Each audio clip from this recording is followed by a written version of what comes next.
நிறுத்துங்கண்ணே, நிறுத்துங்க நிறுத்துங்க நிறுத்துங்க. என்னண்ணே என்னை விட்டுட்டு 2 பேரும் எங்க போறீங்க? ராஜஸ்தானுக்கு ஒட்டகம் வாங்குறதுக்கு. ஏப்பா இவன் மனுஷனா? குறுக்க வந்து தப்பு கேள்வி கேக்குறான் பாரு. அண்ணே பூனை குறுக்க வந்தது தப்பு, யானை வந்தா தப்பு இல்ல. ஏறா மேல. யாரை எனக்கு ஏறுறேன். எங்கடா வர்ற? ஐயா வண்டியை கவுத்துட்டு நம்மளுக்கு அந்த பக்கம் வந்துடுறேன்.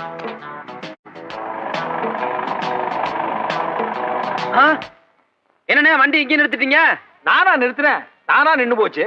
இனிமே வண்டியை தள்ளினா தான் போகும். தள்ளுறதுக்கு பதிலா ஆறு வச்சு அல்லணும். எப்படியோ என் மேடத்தை வாங்கிட்டீங்க. பழைய இரும்பு சாமா ஈயம் பித்தாளைக்கு பேர் சம்பளோ. கொஞ்சம் நஞ்ச இருந்த மானத்தை இவன் வாங்கிட்டான். அண்ணே டேய் தம்பி, இது வேண்டாம். பல முறை என் வண்டி கிட்டே வந்து சத்தம் போடுற, இது நல்லா இல்ல. இனிமே இந்த பக்கம் வந்தீங்கன்னா உன் தலையை எடுத்துருவேன். போ. அண்ணே வீடு பக்கம் தான், வாங்க நடந்தே போயிடலாம். சரி அண்ணே நீங்க போங்க, வண்டி நான் பாத்துக்கிறேன். யார் நீ?